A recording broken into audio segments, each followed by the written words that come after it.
जय हिंद दोस्तों, स्वागत है आप सभी का हमारे इस YouTube channel student study platform पर। दोस्तों, आज के इस वीडियो में हम बात करेंगे बीएसएससी प्रथम इंटर स्तरीय merit list, new NCL second list एवं अन्य इंटर स्तरीय जो है खबरों के बारे में। तो उससे पहले कि दोस्तों चैनल पर नए हैं तो चैनल को सब्सक्राइब कर लीजिएगा, साथ ही बेल आइकन जरूर दबाइएगा। साथ ही दोस्तों, अगर आप मेरिट लिस्ट का इंतज़ार कर रहे हैं तो आप हमारे Telegram channel BSSC merit list group में जुड़ सकते हैं और वहां से इंपॉर्टेंट अपडेट्स छात्रों के द्वारा या हमारे द्वारा ले सकते हैं। उसका लिंक मैं आपको डिस्क्रिप्शन में डाल दूंगा, आप वहां से ज्वाइन कर सकते हैं। तो चलिए दोस्तों, स्टार्ट करते हैं वीडियो को। तो सबसे पहले एक चीज़ मैं आप सभी को दिखाना चाहूँगा। तो ये एक शुद्धि पत्र था जो कि 64वीं संयुक्त प्रतियोगिता परीक्षा को लेकर है। तो यहाँ पर देख सकते हैं कि 64वीं संयुक्त प्रतियोगिता परीक्षा का अंतिम परीक्षा फल को लेकर यहाँ पर देखिए लिखा गया है कि दिनांक 6/6/2021 को 64वीं संयुक्त प्रतियोगिता परीक्षा का अंतिम परीक्षा फल प्रकाशित किया गया था एवं 22/6/2021 को उसमें आंशिक सुधार किया गया था। अंतिम परीक्षा फल के आधार पर चयनित उम्मीदवारों की अनुशंसा संबंधित विभागों की भेजने की प्रक्रिया जारी है। विभागों को अनुशंसा भेजने के पूर्व उम्मीदवारों द्वारा ऑनलाइन में भरी गई विवरणी, साक्षात्कार के दिन सत्यापन हेतु प्रस्तुत एवं समर्पित शैक्षिक प्रमाण पत्र, अंक पत्र, आरक्षण संबंधी प्रमाण पत्र इत्यादि का कार्यालय द्वारा पुनः जांच की जाती है। उक्त जांच के क्रम में पाया गया कि बिहार विधानसभा के प्रशाखा पदाधिकारी के पद पर अत्यंत पिछड़ा वर्ग महिला कोटि के पद के विरुद्ध अंतिम रूप से सफल घोषित एक उम्मीदवार, ठीक है, जिसका संयुक्त मेधा क्रम 332 नंबर पर था, अनुक्रमांक कितना, श्रुति सुमन के द्वारा साक्षात्कार के दिन क्रीमी लेयर रहित प्रमाण पत्र के मूल रूप में जो है कि प्रस्तुत कर सत्यापन नहीं कराया गया है। तो दोस्तों, इस पत्र के माध्यम से ये कहा जा रहा है कि यहाँ पर एक महिला उम्मीदवार थी जो कि अत्यंत पिछड़ा वर्ग के अंतर्गत आती थी। उन्होंने जो है कि साक्षात्कार के समय में इन्होंने जो है क्रीमी लेयर रहित प्रमाण पत्र का जो है कि मूल पत्र नहीं दी थी और उसका सत्यापन नहीं कराई थी। अब देखिए यहाँ पर सेकेंड लाइन में कहता है कि अनुक्रमांक 39/20/27 जो कि श्रुति सुमन का है, प्रारंभिक परीक्षा में अत्यंत पिछड़ा वर्ग की महिला कोटि एवं मुख्य लिखित परीक्षा में आरक्षित कोटि के अंतर्गत सफल घोषित हुई हैं। यानी कि दोस्तों यहाँ पर श्रुति सुमन की बात करें तो जिन्होंने अपना जो है कि एनसीएल नहीं दिया, तो उन्होंने जो है कि पीटी परीक्षा में जो है कि पिछड़ा वर्ग की महिला कोटि के अंतर्गत ये पास की थी। लेकिन मेंस की बात करें तो मेंस में इन्होंने जो है कि जनरल कैंडिडेट के तौर पे यहाँ पर सफल घोषित है। लेकिन यहाँ पे कहा जा रहा है कि क्रीमी लेयर रहित प्रमाण पत्र नहीं प्रस्तुत करने के कारण उन्हें अनारक्षित महिला कोटि में शामिल करने हेतु विचारित किया गया। यानी कि यहाँ पर उन्होंने एनसीएल नहीं दिया तो उन्हें जो है कि अब जनरल कैंडिडेट की तरह जो है कि ट्रीट किया जा रहा था। लेकिन मुख्य लिखित परीक्षा में उन्हें अनारक्षित कोटि के कट ऑफ अंक से अधिक अंक प्राप्त हैं, परंतु प्रारंभिक परीक्षा में अनारक्षित महिला कोटि के कट ऑफ अंक से कम अंक प्राप्त। तो देखिए यहाँ पर क्या हो गया श्रुति सुमन के साथ कि श्रुति सुमन जो है कि पीटी में उनका रिजल्ट तो है, लेकिन वो जो है कि अत्यंत पिछड़ा वर्ग महिला कोटि के अभ्यर्थियों के तौर पे हुआ था, ठीक है। लेकिन वो जो है कि जनरल जो कैंडिडेट उतना नंबर नहीं ला पाई थी पीटी में, ठीक है।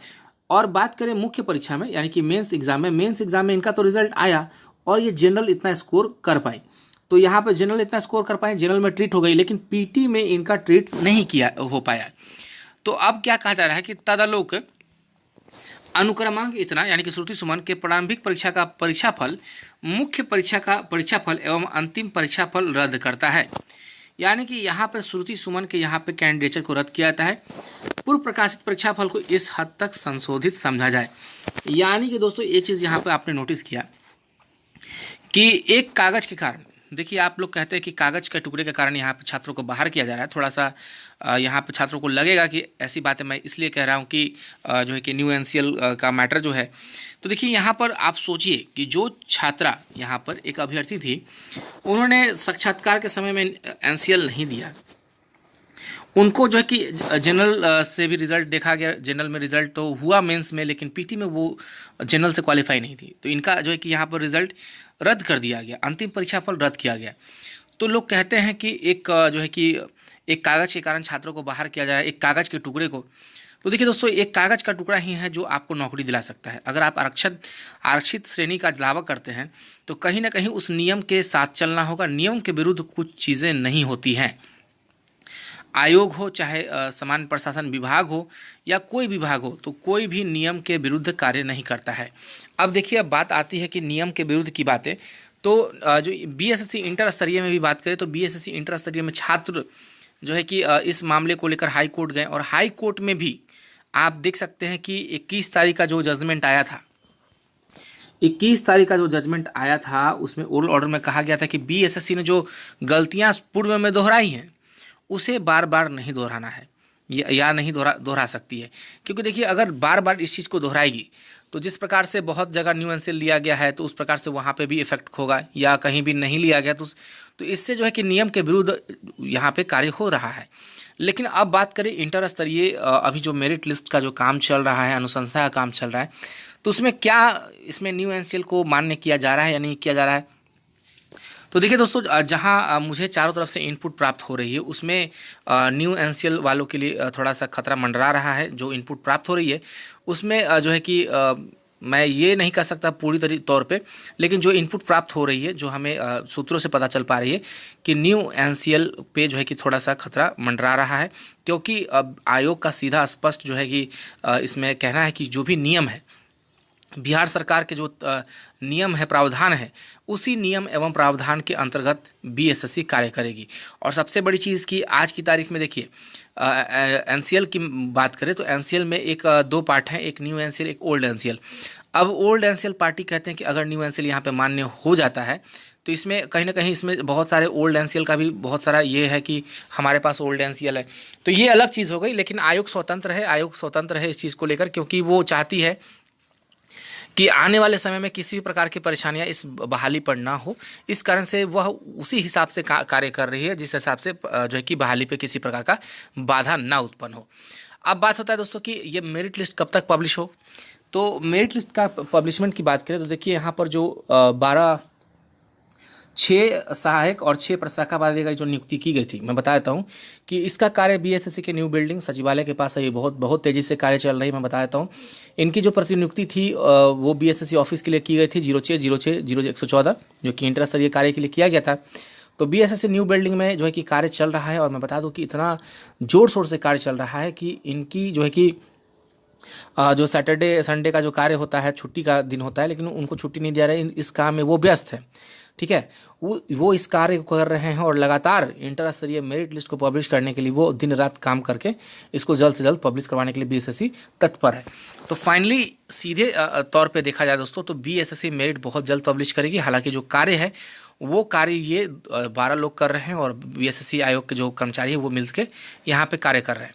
तो फाइनली दोस्तों, मैं यही कहूँगा कि आप सभी जो मेरिट का इंतज़ार कर रहे हैं, इधर उधर की बातों पे भ्रम पे ध्यान ना दें, और जो लोग न्यू एनसीएल के अंतर्गत आते हैं उन्हें धैर्य रखना होगा, उन्हें देखना होगा कि अंत में क्या होता है। क्योंकि अंत ही, जब तक मेरिट नहीं आते तब तक वो कोई ऐसा वैसा कदम नहीं उठा सकते। क्योंकि देखिए, मैंने देखा है कि कुछ लोग जो हैं कि कह रहे हैं कि ये आंदोलन करेंगे, 2 को करेंगे, 3 को करेंगे, यहाँ तक कि वो 2 को डेट अनाउंस करके फिर एकाएक जो है कि कह देते हैं कि अब नहीं आना है। तो सोचना चाहिए उन लोगों को कि जब आप किसी आंदोलन के लिए छात्रों को बुलाते हैं तो छात्र तो ऑलरेडी वहाँ परेशान है न्यू एनसीएल को लेकर। अगर वो बाहर से चल देते हैं, मान लीजिए कोई अररिया से पटना की तरफ चलता है, तो 300-350 किलोमीटर की तरफ से वो चल चुका है, और एकाएक आप कहते हैं कि अब आंदोलन नहीं होगा, तो उन पे क्या बीतती होगी। तो इसलिए दोस्तों, किसी भ्रम में नहीं पड़ना है, किसी आंदोलन या किसी बहकावे में नहीं आना है। क्योंकि सीधे तौर पे देखा जाए कि वो लोग जो है कि जो लोग इस प्रकार का जो कार्य कर रहे हैं, मेरिट लिस्ट निकलने से पहले इस तरह का कार्य कर रहे हैं, वो लोग आपने देखा भी होगा, कोई कुछ बोल रहा है, कोई फेल्हा गैंग बोल रहा है, कोई कुछ गैंग बोल रहा है। तो मैं जो है कि क्या मैं बोलूँ उनके बारे में, मुझे उचित नहीं लगता। लेकिन जो छात्र का कहना है कि वो तोतला गैंग अभी एक्टिव है यहाँ पर, तोतला गैंग छात्रों को भ्रमित कर रहा है, तो वैसे लोग से भ्रमित नहीं होना है, मेरिट का इंतजार करना है। मेरिट लिस्ट अगर पब्लिश होती है तभी जाके स्थिति स्पष्ट होगी कि किन छात्रों का यहाँ पर सिलेक्शन हो रखा है, हुआ है और नहीं हुआ है। तो फाइनली दोस्तों, आज के लिए बस इतना ही। आप सभी का बहुत बहुत धन्यवाद।